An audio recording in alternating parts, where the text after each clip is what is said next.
আসসালামু আলাইকুম। আলহামদুলিল্লাহ, দেখতে দেখতে আমাদের সাদা গাভীটাও একটা ষাঁড় বাছুর দিয়েছে। গত ৩ দিন আগে আমাদের একটা গাভী বাচ্চা দিয়েছিল, সেটার একটা ভিডিও আমি আপনাদের সামনে উপস্থাপন করেছিলাম। আলহামদুলিল্লাহ, ওই একই দিনে আমাদের এই গাভীটাও বাচ্চা দিয়েছে ১ ঘন্টা পরে। এটা খুবই ইন্টারেস্টিং একটা ব্যাপার ছিল যে একই দিনে ২টা গাভী একসাথে বাচ্চা দেওয়া, একসাথেই প্রায় বলা যায়, কারণ ১ ঘন্টা আগে এবং ১ ঘন্টা পরে ২টা গাভী বাচ্চা দেয়। ওই দেশি গাভীটা বাচ্চা দেওয়ার পর ওর সমস্ত কার্যক্রম শেষ করে আমরা রেস্ট নিচ্ছিলাম, তার কিছুক্ষণ পরেই আমরা খেয়াল করলাম যে আমাদের এই সাদা গাভীটাও হয়তো বাচ্চা দিতে পারে বা দিবে এখনই। এই গাভীটা ডেলিভারি করানোর সময় আমাদেরকে অনেক কষ্ট করতে হয়েছে, কারণ এটা যেহেতু ফ্রিজিয়ান গাভী, এর বাছুরটা অনেক বড় হয়েছে, যে কারণে এটাকে টেনে বের করতে অনেক কষ্ট করতে হয়েছে আমাদেরকে। নর্মালি বাছুরটা বড় হলে ডেলিভারি করতে একটু সমস্যা হয় বা একটু কষ্ট হয়। এর পাশাপাশি যদি বড় হয় বেশি, তাহলে হচ্ছে যে গাভী অনেকটা শুকিয়ে যায় বা ক্যালসিয়ামের অনেক ঘাটতি দেখা দেয়। তো যাই হোক, আলহামদুলিল্লাহ, অনেক কষ্টে হলেও খুব সুন্দরভাবে আমরা বাছুরটাকে ডেলিভারি করিয়েছি। বাছুর ডেলিভারি হওয়ার পর আমরা যে কাজটা প্রথমে করে থাকি সেটা হচ্ছে বাছুরটাকে সুন্দর করে এনে ওর মায়ের মুখের সামনে দিয়ে দেই। ওর মা ওকে চেটে তারপর ওর গায়ের যে লালাগুলি থাকে এই লালাগুলি পরিষ্কার করে ফেলে এবং এটাকে শুকিয়ে ফেলে।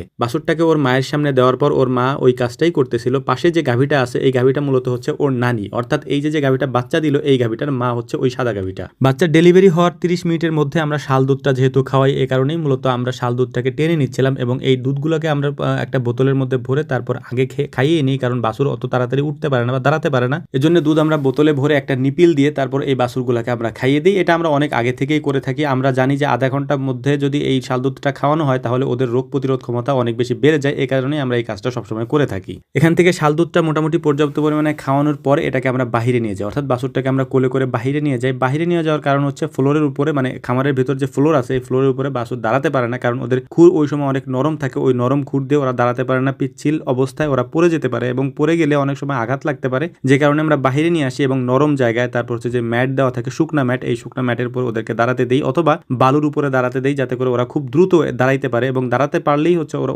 ওদের মায়ের ওলানে গিয়ে ওরা দুধটা খেতে পারবে। আগে যে গাভীটা বাচ্চা দিয়েছে ওটা দেশি গাভী, ওই দেশি গাভীটাতে তেমন কোনো সমস্যা হবে না, এটা আমরা আগেই জানতাম আলহামদুলিল্লাহ। কিন্তু এই গাভীটাতে সমস্যা হতে পারে, কারণ যেহেতু এই গাভীটা বেশি দুধের গাভী, আর এই বেশি দুধের গাভীর মেন যে সমস্যাটা হয় বাচ্চা দেওয়ার পরে সেটা হচ্ছে ওলান ফুলে যাওয়া বা ম্যাস্টাইটিস যে সমস্যাটা, সেই সমস্যাটা হয় অনেক সময়। তো এই গাভীটারও বাচ্চা দেওয়ার 2 দিন পরে এই সমস্যাটা দেখা দেয়, অর্থাৎ বাচ্চা দেওয়ার পর থেকেই মোটামুটি এই সমস্যাটা থাকে, কিন্তু বাচ্চা দেওয়ার 2 দিন পর এই সমস্যাটা বেশি আকারে দেখা দেয়। তো আমরা যে চিকিৎসাটা সবসময় দিয়ে থাকি সেটাই আমরা দেওয়ার চেষ্টা করবো ইনশাআল্লাহ। প্রথমে আমরা বাছুরটাকে দুধ খাইয়ে নিব এবং বাছুরটাকে পর্যাপ্ত পরিমাণে দুধ খাওয়ানোর পরে আমরা ওলান থেকে যে দুধটা আছে সেই দুধটাকে বের করে নেব, অর্থাৎ আমরা ওলানের দুধ দহন করে নেব। সমস্ত দুধ দহন করা হয়ে যাওয়ার পর আমরা ওলানে বরফ ডলে দেব বেশ কিছুক্ষণ পর্যন্ত, প্রায় 10 মিনিটের মতো বরফ দিয়ে ডলবো। বরফ দিয়ে ডলার পরে আমরা ওই জায়গাটাকে সুন্দর করে শুকনা কাপড় দিয়ে মুছে দেব। মুছে দেওয়ার পর কর্পূর এবং সরিষার তেল দিয়ে মিক্সড করে ঘন করে তারপর ওলানের মধ্যে আমরা জোরে মালিশ করে দেব। এটা মালিশ বলে না, জোরে জোরে টিপতে হয়। তো সেটাই আমরা করি এবং এটা করার ফলে ইনশাআল্লাহ, মানে